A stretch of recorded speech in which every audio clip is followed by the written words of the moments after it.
ទេសភាពថ្ងៃរៀបលេខនៅសមុទ្រមើលពីចម្ងាយស្រស់ស្អាតណាបងប្អូនពេលនេះខ្ញុំនៅ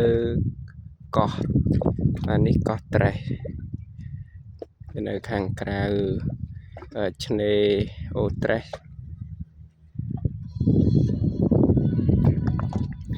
ហើយចំហៀងខាងនេះគឺកោះឫស្សី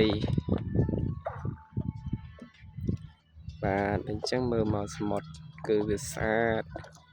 ថ្ងៃរៀបលេខហើយស្មើនឹងទឹកសមុទ្រស្ងប់ខ្យល់លិហៀលហៀដែលមានទូកនេសាទមួយ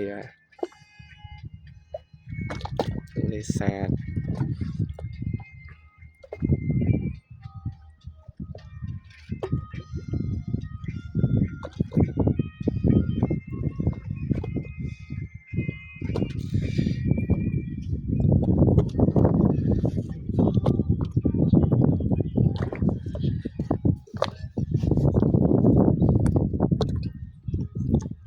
មើលមកទឹកសមុទ្រការស្រស់ស្អាតទេសភាពស្មាននេះគឺស្អាតមែនទែន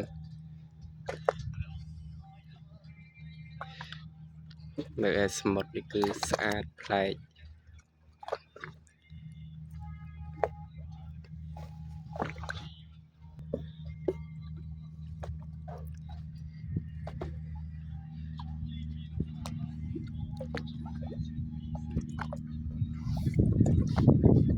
ថ្ងៃកំពុងតែលិច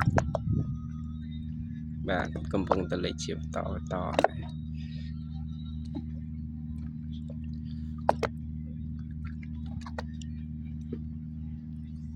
្អាតពិតមែនបាទទេសភាព